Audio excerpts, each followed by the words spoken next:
औज़ुबिल्लाहि मिनश्शैतानिर्रजीम बिस्मिल्लाहिर्रहमानिर्रहीम। अस्सलामु अलैकुम वरहमतुल्लाहि वबरकातुहू। मुअज़्ज़िज़ हाज़रीन इकराम, बुज़ुर्गाने कौम और मिल्लत, मोहतरम जनाब सैयद इम्तियाज़ जलील साहब, परभनी के सदर जनाब मोहम्मद गौस साहब, मुंबई और शोलापुर के सदर जनाब फ़ारूक शाब्दी साहब,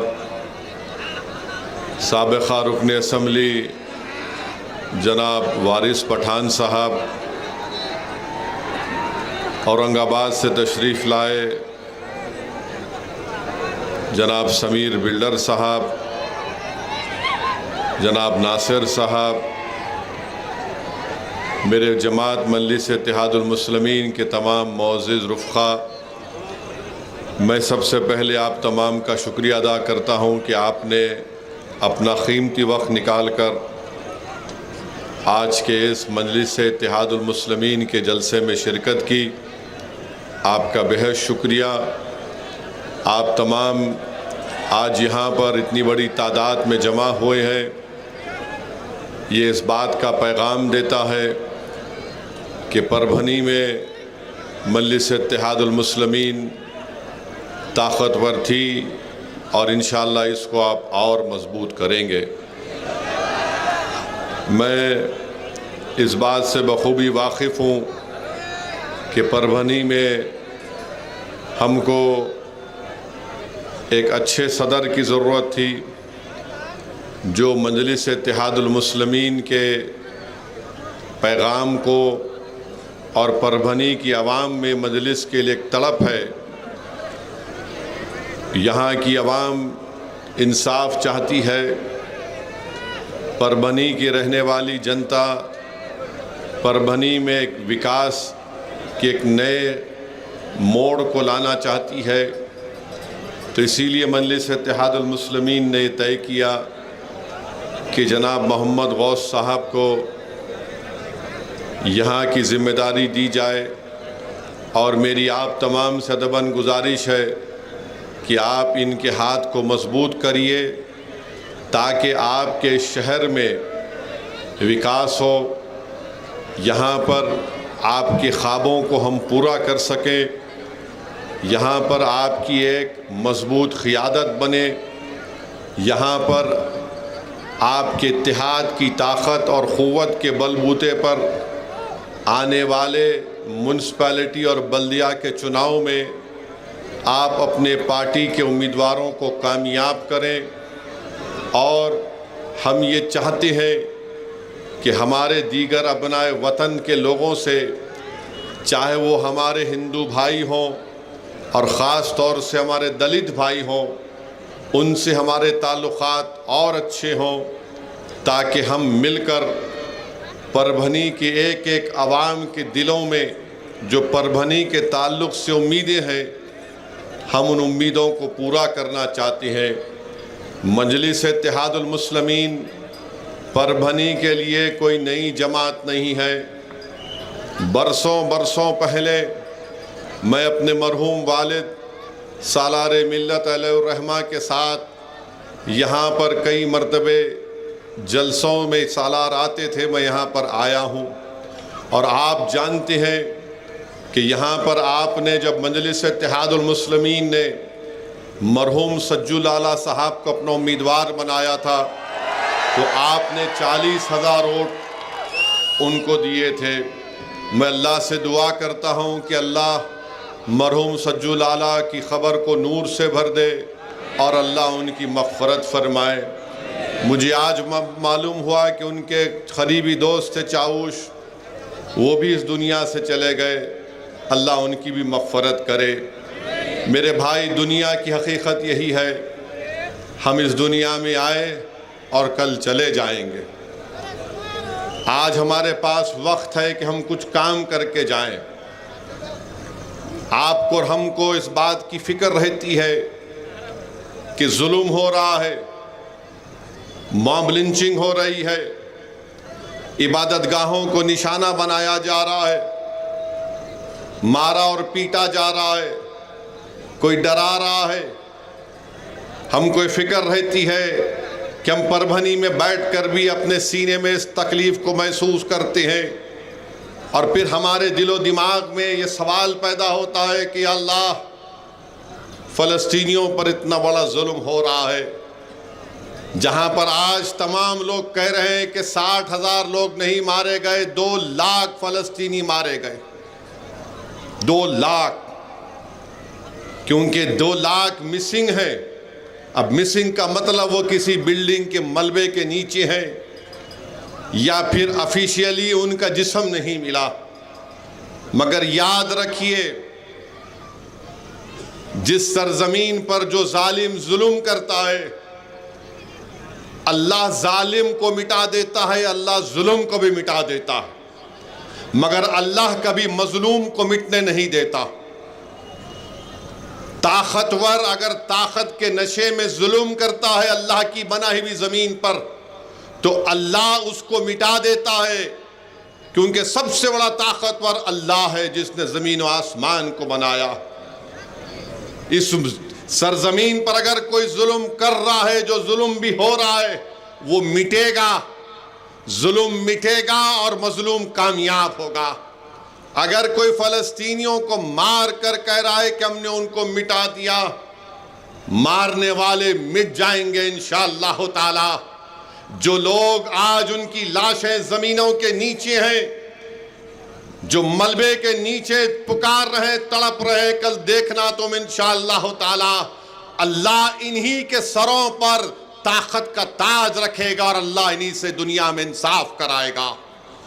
मेरे अजीज दोस्तों और बुजुर्गों, और ख़ास तौर से मेरे गयूर नौजवानों, डरने और घबराने की ज़रूरत नहीं है। अगर कोई हम पर जुल्म कर रहा है, चाहे जुल्म करने वाला मुसलमान हो, हिंदू हो, कोई हो, अल्लाह जुल्म को बर्दाश्त नहीं करता। अगर जुल्म करने वाले पे अगर कोई मजलूम हिंदू है, दलित है, मुसलमान है, मैं तुमको खुशखबरी दे रहा हूं कि जुल्म मिटेगा इंशाअल्लाह ताला। जिस तरह सूर्यवंशी को मारा गया पुलिस कस्टडी में, सूर्यवंशी को मारने वाले ये समझ रहे हैं कि मर गया, सूर्यवंशी मेरे लिए जिंदा है और हमेशा जिंदा रहेगा इंशाअल्लाह ताला। मैं पैगाम देना चाहता हूं, यहां पर हमारे डाइस पर हमारे आशीष वकोड़े साहब बैठे हुए हैं, हम उनके साथ हैं। मैं पैगाम देना चाहता हूं रवि साहब को और बराडे साहब को कि आपने हमको नहीं छोड़ा, हम आपको कभी नहीं छोड़ने वाले हैं इंशाअल्लाह ताला। तो मेरे अजीज दोस्तों और बुजुर्गों, मैं बात कर रहा था जुल्म की। करबला के मैदान में 72 शहीद हुए। इमाम हुसैन शहीद हो गए, रसूलुल्लाह सल्लल्लाहु अलैहि वसल्लम के नवासे, वो नवासे जिसके मुंह में रसूलुल्लाह सल्लल्लाहु अलैहि वसल्लम अपनी ज़बान मुबारक रखते थे, वो नवासे जिसके मुंह में रसूलुल्लाह सल्लल्लाहु अलैहि वसल्लम अपने हाथ से निकाल लाबे दहन लगाते थे, वो नवासा शहीद हो गया जो रसूलुल्लाह सल्लल्लाहु अलैहि वसल्लम के अंबरी जुल्फों को थामता था। वो नवासा शहीद हो गया जिसके लिए रसूलुल्लाह सल्लल्लाहु अलैहि वसल्लम अपने खुतबे से मिंबर पर बैठकर खुतबा दे रहे थे, आका उतर कर आ गए और उनको गोद में ले लिया। वो नवासा शहीद हो गया जिसके बारे में आकाए दो आलम सल्लल्लाहु अलैहि वसल्लम ने फरमाया कि हुसैन मुझसे है, मैं हुसैन से हूँ। वो नवासा शहीद हो गया अपनी पूरी आल के साथ, जिसके बारे में अल्लाह के रसूल सल्लल्लाहु अलैहि वसल्लम ने फरमाया कि जो इसकी माँ, इसके बाप से मोहब्बत करेगा वो जन्नत में मेरे साथ रहेगा। 72 करबला के मैदान में शहीद हो गए, मगर दुनिया क्या यजीद को याद रखती है या इमाम हुसैन को याद रखती है? बोलो, दुनिया किसको याद रखती है?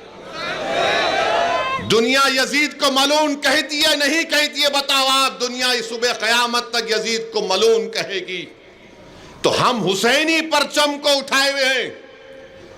हम हुसैनी परचम को इसलिए उठाए कि हम जुल्म का खात्मा करेंगे, हम मजलूम को इंसाफ दिलाएंगे। और तादाद को देखकर इमाम हुसैन ने अली अकबर अली असगर की शहादत नहीं दी।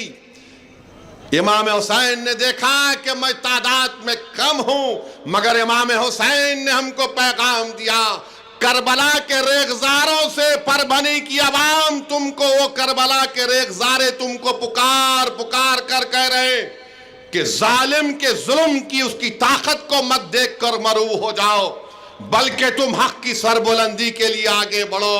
अरे दुनिया में जो आया ये दुनिया फानी है, ये दुनिया खत्म हो जाएगी, मगर तारीख उसको याद रखती है जो वक्त के यजीदों से मुकाबला करता है। तारीख उनको कभी मरने नहीं देती जो वक्त के फिरौन और नमरूदों से मुकाबला करता है। तारीख उनको मिटा देगी, मगर जो मजलूम के हक के लिए लड़े रहेंगे तारीख और दुनिया उनको हमेशा याद रखेगी। ये करबला के रेगजारों से पैगाम आ रहा है, ये हजरत ज़ैनब के उजड़े हुए खैमे से पैगाम आ रहा है। वो दरिया का किनारा जो अहले बैत के खून से लाल हुआ, वो हमको कह रहा है कि भारत के मुसलमानों अपनी हिम्मत और हौसले को बुलंद रखो। तुम इस मुल्क के बाइज़्ज़त शहरी थे और शहरी रहोगे, मगर तुमको अपने हक के लिए उठ खड़े होकर लड़ना पड़ेगा। तुम गुलामी नहीं करोगे, तुम क़यादत करोगे, तुम किसी के पैरों के पास नहीं बैठोगे, तुम कुर्सी डालकर सामने आंखों में आंखें डालकर कहोगे कि मुझे भारत के संविधान जिसको बाबा साहिब अम्बेडकर ने बनाया, मुझे मेरा हक चाहिए, मुझे मेरा हक चाहिए। ये पैगाम आपको मैं देने आया हूं। तो मेरे अजीज दोस्तों और बुजुर्गों, 72 करबला में शहीद हुए, यजीद खत्म हो गया, यजीद की आइडियोलॉजी खत्म हो गई, मगर इमाम हुसैन आज भी जिंदा है। मेरे भाई, यही तो पैगाम हमको देना है, हिम्मत और हौसले को बुलंद रखना है। यकीनन हमारे दिमाग में एक बात पैदा होती है, क्या बोल रहा है ये शख्स, हम इतनी तकलीफ उठा रहे हैं, कोई हमसे बर्थ सर्टिफिकेट कैंसिल कर दो बोल रहा है, कोई कह रहा है कि इबादत गाह को ख़त्म करके रख दिया जाएगा। याद रखो, मेरी इस बात को जहन नशीन कर लो, मैंने उलमा इकराम के पैरों के पास बैठकर उनकी ज़बानों से सुना कि दुनिया दारुल जज़ा नहीं है, ये दुनिया तुमको यहाँ पर इनाम मिलने वाली जगह नहीं है, दुनिया अमल की जगह है। अमल करो, नेक अमल करो, बहादुरी के मज़ाहिरे अपने छोड़ो, और जज़ा अल्लाह उस दिन देगा जब खबरों से हमको उठाया जाएगा और जालिम होगा जो तुम पर जुल्म किया, हम पे जुल्म किया, हम खड़े होंगे। अगर कोई मजलूम को मारा गया, पीटा गया, बल्कि मैं तो कह रहा हूं परभनी की आवाम से हशर का मैदान होगा। जो ख्वाजा यूनुस नहीं मिला वो हशर के मैदान में अल्लाह की बारगाह में खड़े होकर कहेगा, परवरदिगार मैं ख्वाजा यूनुस हूं जो परभनी में पैदा हुआ, मेरी लाश को गायब कर दिया, आज तू मेरा इंसाफ कर। जिन्होंने ख्वाजा यूनुस को मारा, तुम तैयार हो जाओ, जब रब्बे करीम के सामने तुम्हारा इंसाफ होगा, तुम्हारा हर चीज का हिसाब होगा। तो मेरे अजीज दोस्तों और बुजुर्गों, ये दुनिया दारुल अमल है, अमल करो, डरने और घबराने की जरूरत नहीं है। अल्लाह हमारे साथ है, अल्लाह हमारे साथ है। जुल्म करने वाले जुल्म करके चले जाएंगे। अरे हलाकू और चंगेज बरकरार जिंदा नहीं है, ये कौन है ये लोग? आज इख्तिदार इनके पास है तो समझ रहे हम सब चीज कर जाएंगे। तुम जुल्म करोगे तुम मिटोगे, तुम इंसाफ करोगे तो इख्तिदार पर रहोगे। यजीद भी यही समझता था, यजीद खत्म हो गया। बहुत सी तारीख में कई चीजें हैं। तो मेरे अजीज दोस्तों और बुजुर्गों, मजलिस आपकी आवाज है, मैं तुम्हारी आवाज नहीं हूं, मजलिस तुम्हारी आवाज है। मुझसे दुश्मनी या इम्तियाज जलील से दुश्मनी या मजलिस के जिम्मेदारों से दुश्मनी इसलिए की जाती है कि ये इनकलाब बर्पा कर रहे अवाम के दरमियान में, नौजवानों के दरमियान में, ये एक उम्मीद की किरण दिखा रहे हमारी माँ और बहनों को। इसीलिए हम पर इल्जामात, झूठे इल्जामात क्या क्या बोले जाते हैं मुझे नहीं मालूम।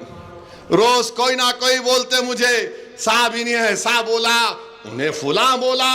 भाई साहब मुझे कोई फर्क नहीं पड़ता, तुम अपना कलम लेकर कागज को काला कर लो, तुम अपनी जबान से हमको गाली दे दो, तुम क्या क्या बोल सकते बोल लो, मगर एक बात याद रखो, ना तुम्हारा कलम की लिखी हुई झूठ, ना तुम्हारी जबान से निकली हुई गाली हमारे हौसलों और अज़म को पस्त नहीं कर सकेगी। हम काम करते आए, काम करते रहेंगे जब तक अल्लाह जिंदा रखेगा। हम इंसाफ की लड़ाई लड़ेंगे जब तक अल्लाह जिंदा रखेगा।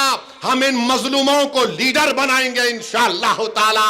जब तक अल्लाह हमको जिंदा रखेगा, हम भारत को मजबूत करेंगे संविधान के जरिए, ताकत के जरिए, वोट के जरिए। और याद रखो, अगर आप अपने वोट का सही इस्तेमाल नहीं कर पाएंगे तो फिर नुकसान हमारा होगा। बताओ क्या हाल है ये। मुझे अफसोस हुआ सुन करके हमारे भाई जो रुकने बल्दिया है, अजीत पवार ने उनको बुलाकर कुछ दे दिया और वो चले गए। क्या हाल है तुम्हारा, कितनी वो जो भी तुमको दिया वो कब तक चलेगा मेरे भाई। क्या होगा, तुम एक गाड़ी लोगे, 2 गाड़ी लोगे, थोड़े कपड़े ले लोगे, मगर गाड़ी और कपड़े तुमको अपने ही समाज में जलील और रुस्वा कर दिया। ये परभनी की आवाम ने देख लिया कि तुमने ऐसी पार्टी का साथ दिया जिसने मस्जिदों को छीनने का कानून बनाया, जिसने खानकाहों को छीनने का कानून बनाया। बताओ तुम कब तक सौदेबाजी करोगे। मत करो ये, छोड़ो इन चीजों को। अरे तुम और हम जाएंगे इस दुनिया से, मगर जब तुम जाओगे तो अजीत दादा खंधे पर लेकर कब्रिस्तान को नहीं जाएंगे, असदुद्दीन ओवैसी जैसे लोग तुमको लेकर कब्रिस्तान को जाएंगे। इस बात का ख्याल रखो। तो मेरी आपसे गुजारिश है कि परभनी के डेवलपमेंट के लिए यहां पर आप जानते हैं कि रोड और ड्रेनेज नहीं है। क्यों नहीं है? क्यों नहीं है? क्योंकि हम में इत्तेहाद नहीं। और फिर यहां पर औरंगाबाद परभनी की रेलवे डबलिंग प्रोजेक्ट, वो भी काम नहीं होता। और फिर हम देखते हैं कि डिस्ट्रिक्ट हॉस्पिटल है, सिटी स्कैन की मशीन नहीं है, रेडियोलॉजिस्ट नहीं है। और फिर MIDC है, MIDC तो एक कब्रिस्तान बन गया जिनिंग फैक्ट्रीज का, लावारिस वेयर हाउस है। अरे MIDC कुछ नहीं हो रहा। अभी हमारे सदर साहब बता रहे थे, साहब परभनी के बारे में उन्होंने कहा कि जगत जर्मनी दिशात परभनी। क्या बात है बताइए आप। यहां का नौजवान नौकरी नहीं मिलती तो बेचारा पुणे और हैदराबाद को चला जाता है। क्या ये अच्छी चीज है कि जो इस सरजमीन पर पैदा हुआ वो अपनी जवानी में अपने ज़ईफ माँ बाप को छोड़कर उनकी खिदमत, उनकी इताअत करने के बजाय उनकी बीमारी के साथ देने के वक्त वो पुणे हैदराबाद को चला जाता है। कौन सी सरकार है ये? कौन से गरीब को, किसान को फायदा हो रहा है बताओ हमको। मेरे अजीज दोस्तों और बुजुर्गों, और फिर मुझे ये भी बताया गया कि उर्दू मीडियम स्कूल्स जिला परिषद के, म्युनिसिपल कॉरपोरेशन के बड़े खस्ता हाल में है। ये सब चीज़ों का ताल्लुक आपसे है। अगर आप चाहते हैं ये सब चीज़ों में तब्दीली लाई जाए, परभनी एक बेहतरीन शहर बने, महाराष्ट्र के दूसरे बड़े शहरों को जाकर देखो आप, यहां पर क्यों नहीं हो रहा है? मेरा सवाल परभनी के रहने वाले हर मजहब के मानने वाले से है। बताओ फिर क्यों नहीं हो रहा डेवलपमेंट? आपकी अब्बा मोदी दिल्ली में आपके चचा फडणवीस मुख्यमंत्री, आपके भाई अजीत पवार, शिंदे, फिर क्या हो रहा है यहां पर? ट्रिपल इंजन की सरकार। मगर परभनी में हमारी मां और बहनों को पीने का पानी लेने के लिए अपने घरों से निकलना पड़ता है। 6 दिन 10 दिन में पानी आता है। मेरे अजीज दोस्तों और बुजुर्गों, ये आने वाले म्युनिसिपल इलेक्शन में आपको अपने इत्तेहाद को मजबूत करते हुए यहां पर अपने वोट का इस्तेमाल मजलिस इत्तेहादुल मुस्लिमीन के हक में करना पड़ेगा। और अफसोस होता है मुझे कि कोई बीजेपी के एक शख्स आकर कह रहे हैं कि परभनी में बांग्लादेशी है।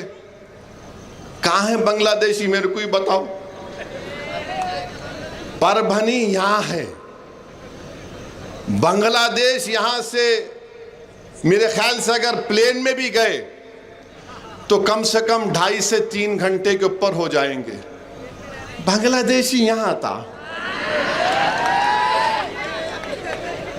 उसको बॉर्डर क्रॉस करना पड़ता, सीमांचल का चिकन हेड बोलते नॉर्थ ईस्ट, सिलचर, उन्हें वहां से निकल के यहां तक आ गया। आप सो रहे थे मोदी? अमित शाह क्या कर रहे थे? पेंटिंग कर रहे थे। बीएसएफ तुम्हारी, इंटेलिजेंस तुम्हारी, अब उन्हें वहां से निकल के यहां तक आ गया, इनको ख्याल ही नहीं है। ये छोड़ो, कोई बांग्लादेशी परभनी में आने की हिम्मत नहीं कर सकता इंशाअल्लाह ताला। ये भारत की अटूट सरजमीन है।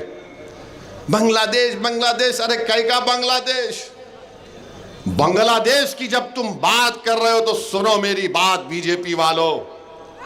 वो बांग्लादेश में जब से यूनुस आए हैं, बांग्लादेश पाकिस्तान की नेवी के साथ एक्सरसाइज कर रहा है।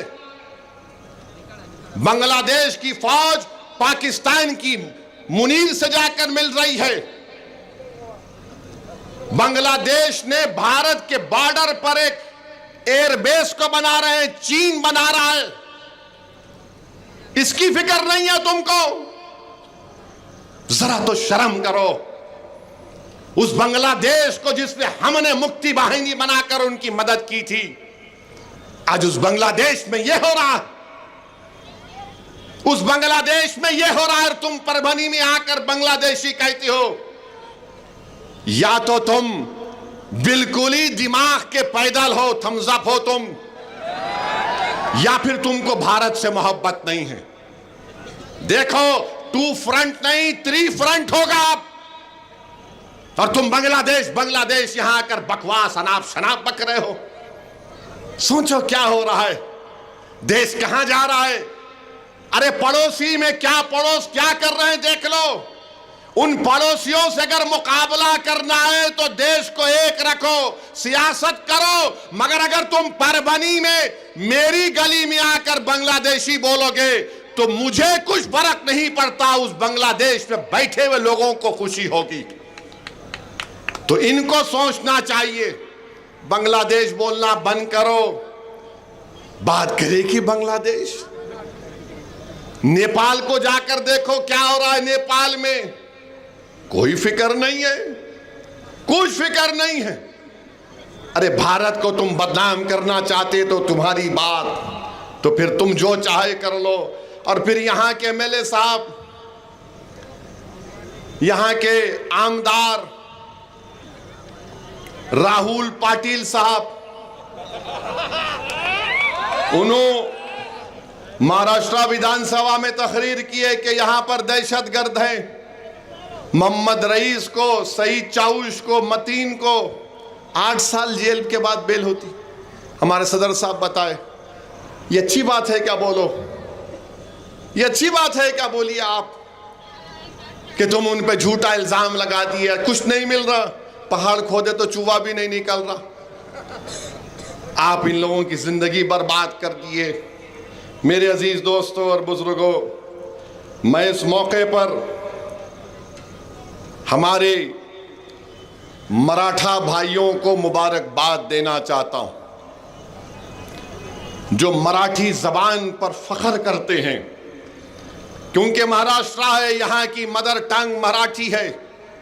मैं उनको मुबारकबाद देना चाहता हूं कि आपने कह दिया कि यहां पर मराठी जबान ही चलेगी, कोई दूसरी जबान को यहां पर हम पर हमारे गलों पर नहीं थोपा जाएगा। तो महाराष्ट्र के मुख्यमंत्री को पीठ दिखाकर पीछे हटना पड़ा। आज ऑर्डर वापस ले लिए फडणवीस, कहा कि नहीं नहीं GR को वापस लेते हैं हिंदी जबान के बारे में। मैं मुबारकबाद देता हूं उन तमाम लोगों को जो मुत्तहिद होकर मुकाबला किए। और मैं तो इम्तियाज साहब से पूछ रहा था कि कहां है हमारा भाई जरांगे पाटिल, कहां है जरांगे पाटिल? जरांगे पाटिल खड़े होंगे, लड़ेंगे तो छोटा भाई इम्तियाज जलील भी उनके बाजू खड़े रहेगा। हम चाहते हैं कि इंसाफ हो, हम चाहते हैं कि दलित भाइयों से इंसाफ हो। तो मेरे अजीज दोस्तों और बुजुर्गों, ये जबान की बात RSS करती है कि मुल्क में एक ही जबान होगी, एक ही कल्चर होगा, एक ही आइडियोलॉजी रहेगी। नहीं नहीं नहीं, भारत में कभी भी एक जबान, एक आइडियोलॉजी नहीं रह सकती। ये वो देश है जहां पर हजारों तहजीबें हैं, ये वो देश है जहां पर हजारों जबानें बोली जाती हैं। इसीलिए भारत की ताकत ये है, भारत की ताकत इसकी डाइवर्सिटी है। अगर कोई भारत को चाहता है कि एक ही जबान होगी, एक ही आइडियोलॉजी होगी, वो भारत नहीं रहेगा, वो डिक्टेटरशिप हो जाएगी। और हम कभी भी उसको होने नहीं देंगे इंशाअल्लाह ताला। अगर मोदी और फडणवीस और मोहन भगवत ये चाहते हैं कि भारत को एक रंग में रंग दिया जाएगा, नहीं, भारत एक रंग में नहीं रंगेगा। ये भारत रंगीन था और हमेशा रंगीन रहेगा इंशाअल्लाह ताला। मेरे अजीज दोस्तों और बुजुर्गों, हम देख रहे हैं कि ये जो हमारे भाई अजीत पवार के पास भाग गए, अजीत पवार की दी हुई गुलाब जामुन को खाकर। अरे कभी तो सोचते उस वक्फ कानून के बारे में कि कैसा कानून बनाया गया, किस तरीके से हमसे मस्जिदों को, दरगाहों को, खानकाहों को छीना जाएगा। किस तरीके से कहा जा रहा है कि अगर कोई मुसलमान वक्फ वाला औलाद करेगा तो बच्चियों का हक नहीं मार सकता। आप कौन है बताइए आप? मेरे अजीज दोस्तों और बुजुर्गों, मेरी आपसे दमन गुजारिश है कि इन चीजों को समझिए, एक इनकलाब बर्पा करिए। और कई लोग जो दूसरी पार्टियों में हैं मेरे से आके बोलते, असद साहब आपका जहां पर भाषण हुआ था ना, हम भी बैठ के सुन रहे थे, हमने भी बहुत पसंद किया आपके भाषण को। आप जब टीवी पे आते तो हमारे घर में हम लोग सब बैठ जाते। मैं क्या कोई खव्वाल हूं, तुम बैठ के सुन रहे? अरे मेरे दोस्त, अगर मेरी अल्फाज में सच्चाई है तो उस अमल क्यों नहीं करते? अगर मैं हक को बयान कर रहा हूं तो मेरे पैगाम को कबूल क्यों नहीं करते? क्या तुम मेरे मरने के बाद, जो मैं मरूंगा एक दिन, तुम उसके बाद बोलोगे अरे हाँ ये आदमी सच कहता था, अब क्या करेंगे? मैं तुम्हारी तारुफ का या तुम्हारी तारीफ का या तुम्हारी दाद का मोहताज नहीं था, ना कभी हूंगा इंशाअल्लाह ताला। मैं अल्लाह का मोहताज था, अल्लाह का ही मोहताज रहूंगा। मगर ये तो बताओ ये कौन सी बात है? तो मालूम हुआ कि करबला के मैदान में भी इमाम हुसैन के साथ यजीद की फौज आकर नमाज ज़ोहर भी पढ़ती थी, नमाजें पढ़ती थी। और जब इमाम ने पूछा कि बताओ तुम मेरे साथ नमाज भी पढ़ते हो और फिर तुम मेरे ऊपर तलवार भी उठाते हो, तुमने मेरे औलाद अली अकबर अली असगर को शहीद कर दिया, 6 महीने के मेरे बेटे को तीर मार दी, मेरा बेटा अली अकबर जो रसूलुल्लाह सल्लल्लाहु अलैहि वसल्लम की तरह दिखता था, तुमने उसको शहीद कर दिया, ये क्या है?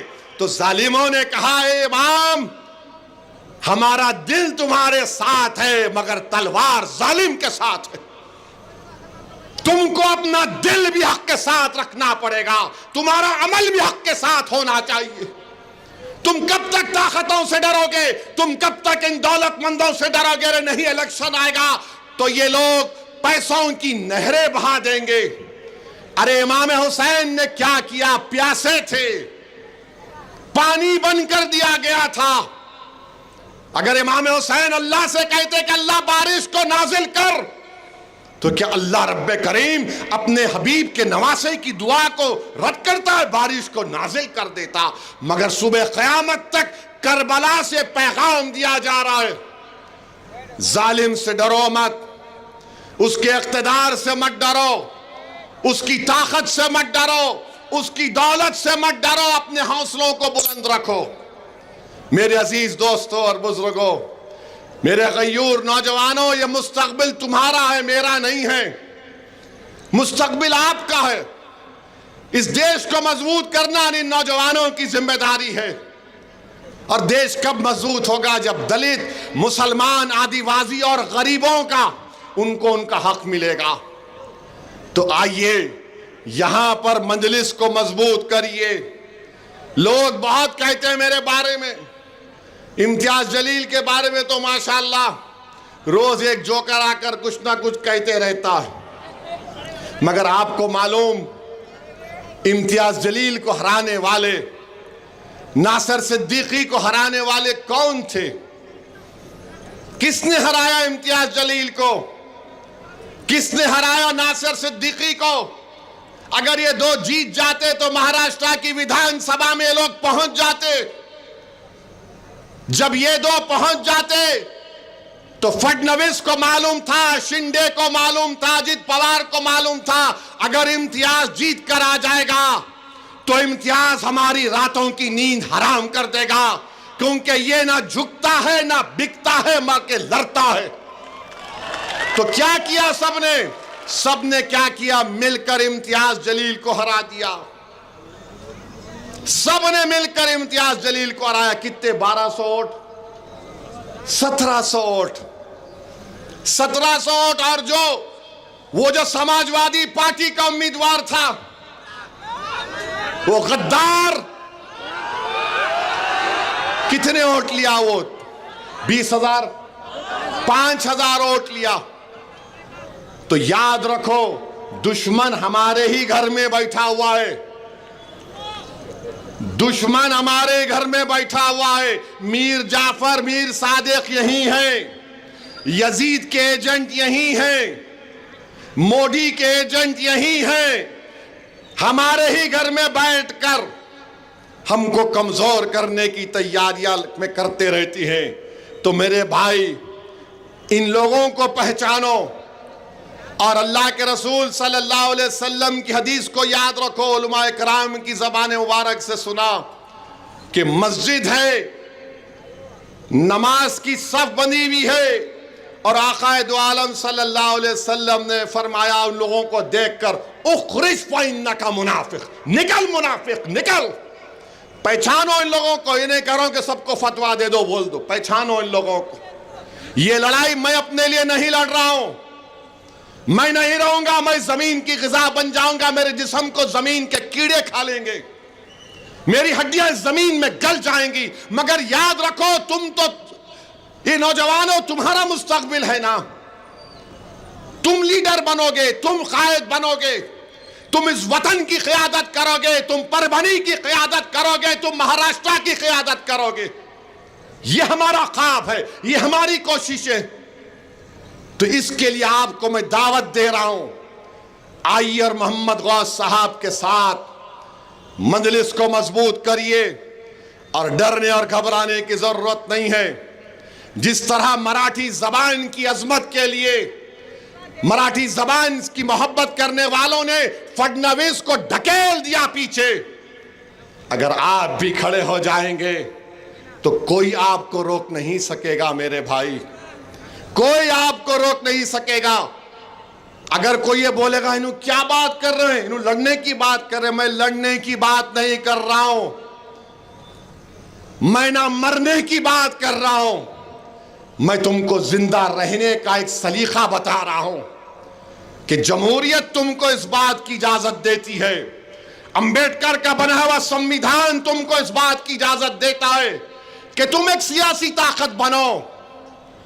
तुम अगर कोई तुमको मारना चाह रहा तो तुम उसको बचा सकोगे, कोई किसी को जलील करना चाह रहा तो तुम अपने इत्तेहाद और सियासी ताकत पर उसको इज्जत से नवाज सकोगे।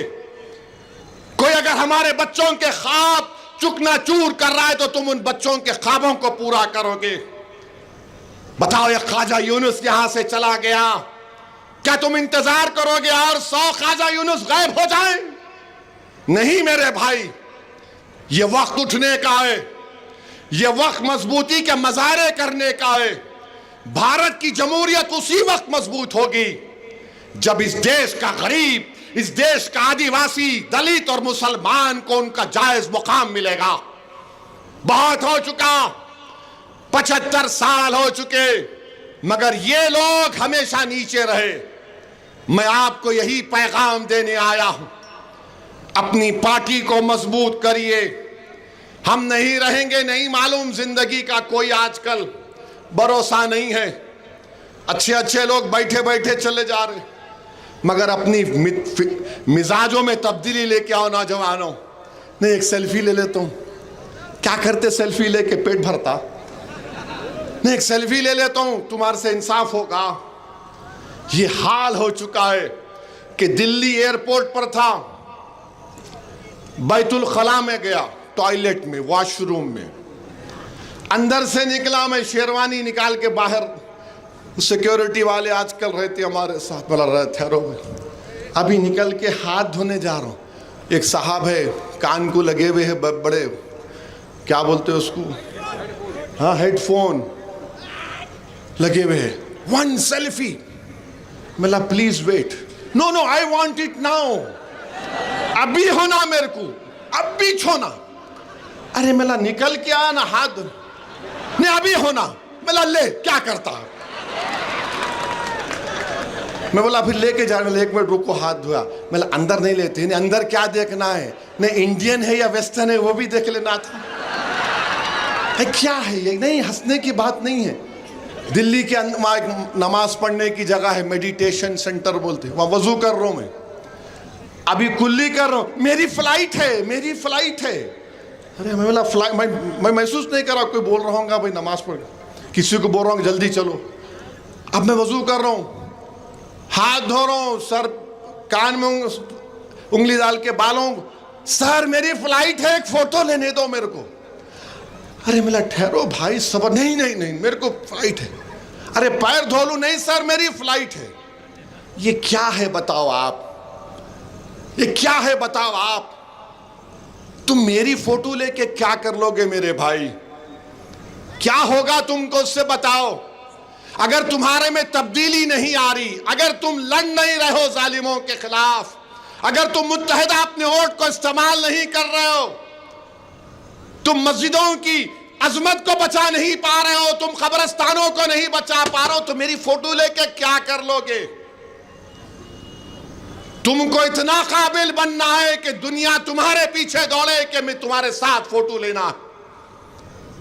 यह हमारा ख्वाब है, ये हमारी ख्वाहिश है, ये हमारी दुआएं हैं रात के अंधेरों में अल्लाह से।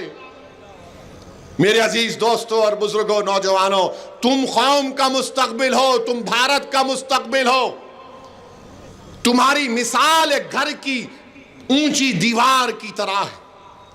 अगर किसी की घर की दीवार गिर जाती तो पड़ोसी उसको अपना रास्ता बना लेता है।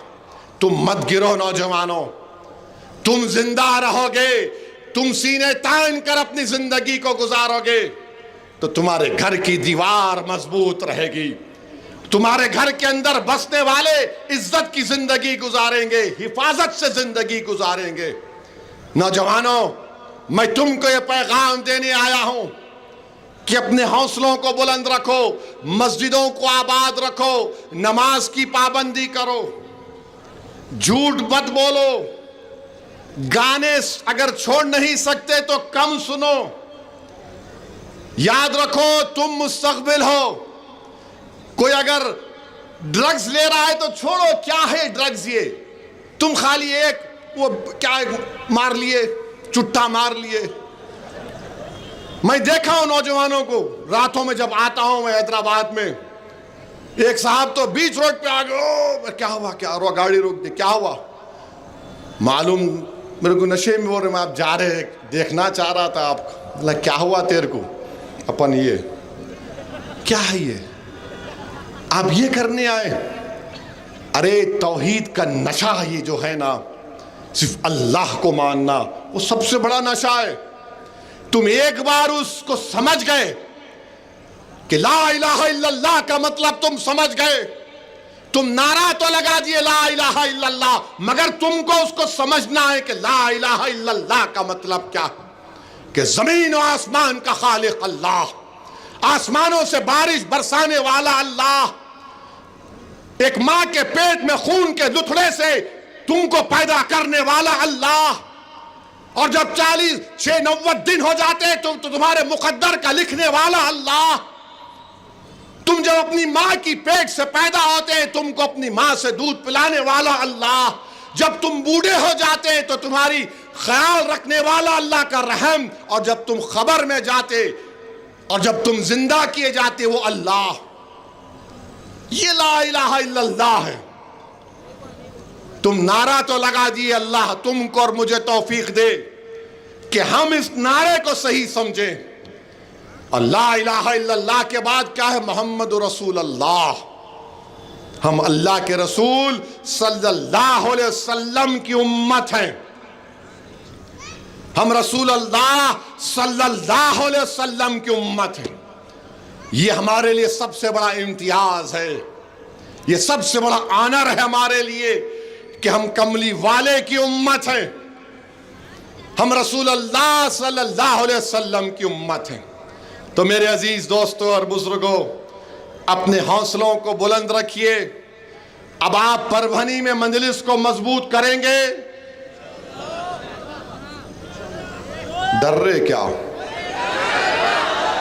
यहां से आपने सज्जू लाला को 40,000 दिलाए थे, अब के आने वाले के बल्दिया इलेक्शन में कितने आप कामयाब करवाएंगे इंशाल्लाह? बताओ कितने कामयाब करवाएंगे? पुकार कर कहो। नहीं, आवाज नहीं आ रही, क्या बोले? जोर से बोलो, ताकि शिंदे, फडणवीस और अजीत पवार को और उन तमाम सेकुलर पार्टियों को मालूम हो जाए कि अब तुम्हारा जादू नहीं चलने वाला है इंशाअल्लाह ताला। मैं बार बार कह रहा हूं, सबक हासिल करो औरंगाबाद के असेंबली इलेक्शन से। मोमिन वो है जो बार बार एक सुराख से नहीं डसा जाता, ये सरकार दो आलम की हदीस है। ये तमाम नासूर वैसे ही डसेंगे हमको आकर, नई नई बातें करेंगे। अब बिहार का इलेक्शन आ रहा तो शुरू हो गए मेरे पीछे, नहीं नु वोट काटते। अबे मैं 56 ईयर्स का हो चुका हूं, अब मेरी इसम नवेसी की दरियाफ्ती गलत है, अब ये उम्र नहीं है मेरी दरियाफ्ती करने की। तुम देखो तुम क्यों हार रहे। अरे हम तो तुमको बोल रहे, अख्तर उल ईमान ने कहा हो अगर तुमको ये पसंद है कि दोबारा बीजेपी बिहार में आए तो हमसे हाथ मिलाओ। तुम नहीं मिलाएंगे तो याद रखो ये हाथ तुम्हारे गिरेबान से भी खेलेगा इंशाअल्लाह ताला। ये हाथ बड़े दराज है, याद रखो। इन हाथों में, इन बाजुओं में अल्लाह ने अपने हबीब के सदक़े में बहुत ताकत दी है। तुम्हारे वार, तुम्हारी गोलियां, तुम्हारे झूठ हमारी ताकत को, हमारे हौसलों को कभी कम नहीं कर सकेगी। तो मेरे अजीज दोस्तों और बुजुर्गों, मजलिस का साथ दीजिए, हम रहे या ना रहे। हम नहीं रहेंगे तब भी आप मजलिस का परचम उठाकर लेकर चलना है आपको, क्योंकि ये परचम एक पार्टी का जरूर है, मगर ये एक उम्मीद दिलाता है मजलूमों को कि ये इंसाफ से दिलाने वाली पार्टी है। आपने देख लिया कि जब वक्फ का कानून पार्लियामेंट में पास हो रहा था, इम्तियाज जलील ने मुझसे कहा, असद भाई मैं आपकी तकरीर देख रहा था। मैं इम्तियाज जलील को बाद में बोला कि इम्तियाज जलील साहब, मैं तकरीर तो कर रहा था मगर दिल में मेरे जिस्म में एक तकलीफ थी, इतनी बड़ी तकलीफ थी कि काश अगर आप मेरे साथ इम्तियाज और अख्तरुल ईमान को कामयाब कर देते तो मेरी मस्जिद को छीनने का कानून नहीं बनता। काश अगर मेरे साथ इम्तियाज और अख्तरुल ईमान होते तो मेरी खानकाहों को वीरान करने का कानून नहीं बनता। उठो मेरे भाई, मेरे अल्फाज अगर कोई समझ रहा है कि जज्बात में लाना चाहता है सदुद्दीन, नहीं, मैं सच्चाई को बयान कर रहा हूं। अल्लाह जानता है मेरे सीने में क्या है, मैं किस तरह करब में रहता हूं भारत की पार्लियामेंट में। जब इन कानूनों को देखता हूं, कोई बैठ कर ये देख सकता है कि तुम्हारे सामने मस्जिद को छीनने का कानून बन गया? क्या कोई ये बर्दाश्त करेगा कि वो मस्जिद जो कयामत भी आएगी तो हर चीज पहाड़ रुई की तरह हो जाएंगे, मगर अल्लाह मस्जिदों को उठाकर जन्नत में रखेगा? बताओ किस तरह से तकलीफ उठाना पड़ता है। इसीलिए मेरे भाई, जमहूरियत है, अपने नुमाइंदों को कामयाब करो, चाहे जिला परिषद हो, लोकल बॉडी हो, असेंबली हो, पार्लियामेंट हो। हाँ, हम इंसान हैं, हम में गलतियां हैं, हम कोई फरिश्ते होने का दावा नहीं कर रहे। हम रोज तौबा करते हैं, 100 200 मरतबा अल्लाह से भीख मांगते हैं, मगर हमारी बात को तो समझो। कब समझोगे मेरे भाई? कब अमल करोगे तुम? कब तुम इज्जत का ताज तुम्हारे सरों पर कब रखा जाएगा? बताओ। अगर तुम ये समझ रहे हो कि हमने मस्जिदों को आबाद रखा, यकीनन रखा, मगर मुस्तकबिल में क्या होगा बताओ? ये आपको मैं दावत फिक्र देता हूं और आपसे गुजारिश करता हूं कि मजलिस को मजबूत रखिए और मेरे साथ नारा लगाइए कि वक्फ कानून को वापिस लो, वापिस लो, वक्फ कानून को वापिस लो, वक्फ कानून को वापिस लो, वक्फ कानून को वापिस लो, वक्फ कानून को वापिस लो। नारे तकबीर, नारे तकबीर। और अब आप अपने फोन की लाइट को खोलकर पैगाम दीजिए जालिमों को कि परभनी में अब इत्तेहाद हो चुका है। दबा के खोलिए पूरे लाइटों को, रोशन कर दीजिए अपने घरों को, यह इत्तेहाद की निशानी है। अस्सलाम वालेकुम व रहमतुल्लाहि व बरकातहू।